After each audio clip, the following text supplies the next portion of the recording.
Welcome back to the dream of consciousness, where your perceived reality, the life you think you're living, is nothing but a projection of pure consciousness, seeming to be so real and so solid.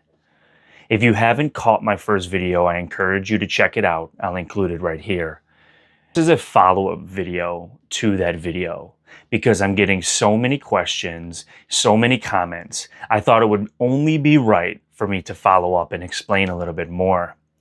As you can see, if you checked out the first video, or if you haven't yet, I basically talk about how your perceived reality, the life you think you're living, the past, the future, your present, your family, and everything in between is nothing but a dream. It is extremely dreamlike. And in this video, we're going to dive more into it. How is it dreamlike? And the comment that I get most often from others who are trying to understand these videos and understand what I'm saying with the finite mind, I think we should start there. You are never going to awaken. You are never going to see how this reality that you believe you are living, your perceived reality, is a projection of consciousness. You're never going to see it and experience it when you are trying to figure it out with the mind. Now, I can't blame you. The human mind, the finite mind, is a filter. It is limited. It is very, very, very limited. It is only guided by the senses and logic. It cannot see or understand anything without proof or logic. But then again, you do have faith, and that's what religion is totally based on. But what I'm pointing to here, the finite mind doesn't need to understand. And for many of you who are guided purely by logic, who are guided purely by understanding with the mind, you may not even understand me saying this. The mind is not needed. Okay? We've used the mind, we use mental for everything. This is what the whole reality is. The dream is mental. The dream is mind. A projection of consciousness, a mental projection within consciousness as consciousness, all of consciousness. Okay? Your mind will never give you these answers. And the comment I hear so often, if this is such a dream, go and touch a hot stove and see what happens. If this is such a dream, go walk through walls and see what happens. Now, I can't blame you. I'm not here to condemn you or attack you. I do find it funny that most often what you think of a dream is what you have known in your mind. This reality has dreamlike qualities. This reality is extremely dreamlike. And it has nothing to do with touching a stove and not feeling pain. It has nothing to do with walking through a wall. Let's start with the body, shall we? When you go to sleep in your bed, in your dream, what do you find? When you are dreaming, what do you find? There's a dream body. I know many of you have experienced this. I have as well myself. It's very simple and it's not that big of a thing to remember. When you have a dream, very often you have a dream body. When you have a dream, you have others in your dream. Do you not? Maybe it's family. Maybe it's friends. Maybe it's random strangers. You have objects, things, places in your dream.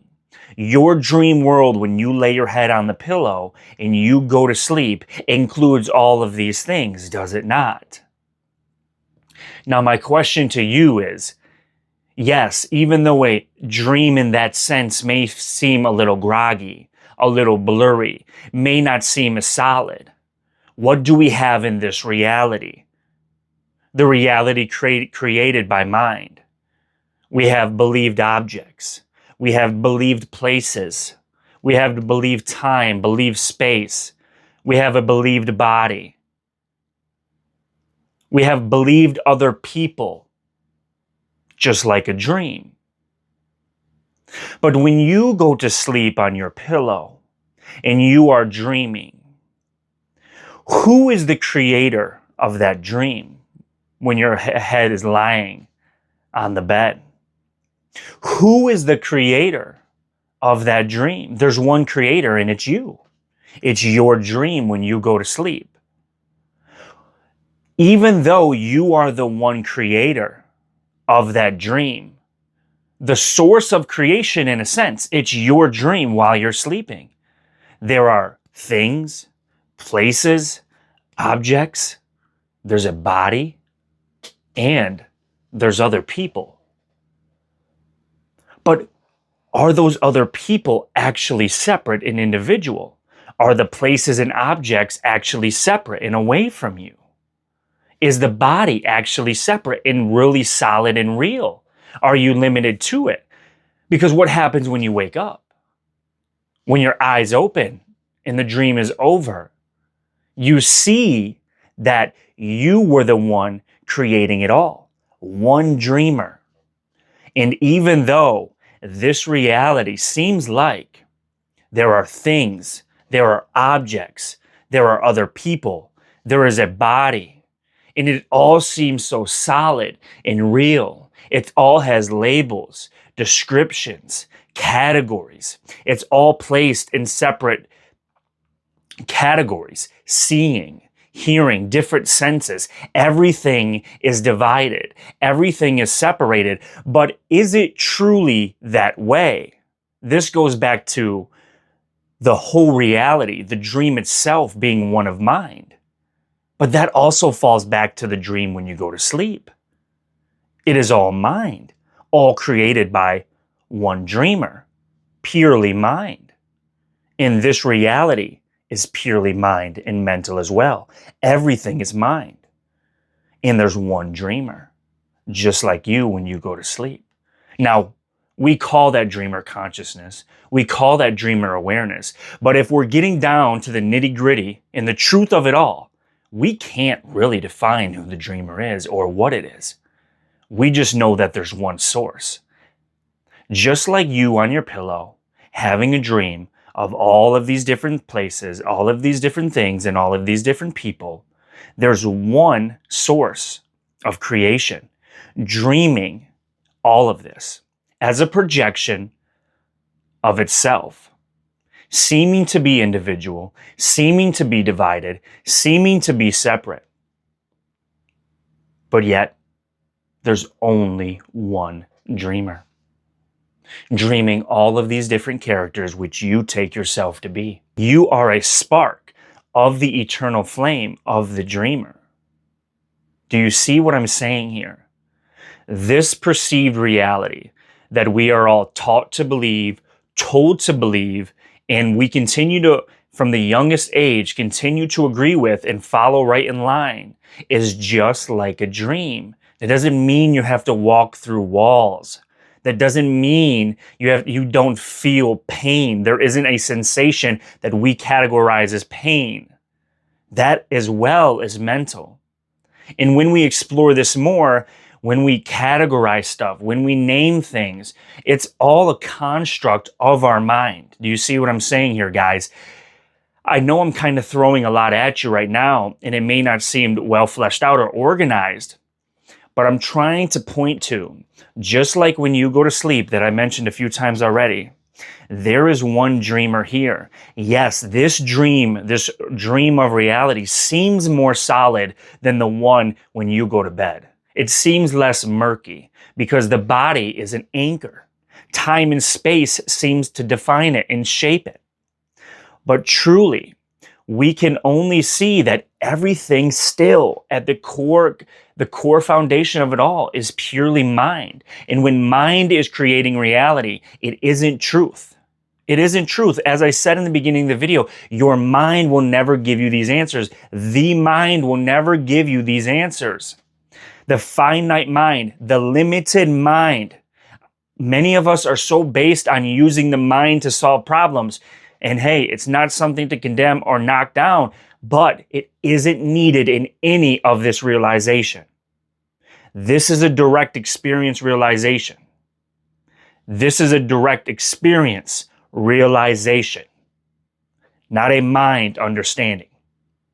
Yes, at some point you can understand this logically, but that will leave you until you feel it, until you experience it, and you embody what you see and what you feel. It will continue to leave you, and you will believe that you are still searching to have a lucid dream. So what I really wanted to encapsulate in this video is I wanted to point to more of the dream-like qualities of this reality.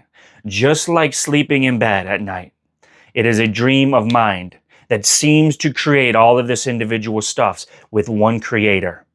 And if we look at our perceived reality, we see all of this individual stuff that is only truthfully created by mind, a name, a label, and description of everything, time and space itself, all purely concept created by mind, mental reality, projection of consciousness, because there's one dreamer, seeming to be individual characters moving through individual lives. It is purely a show on the stage.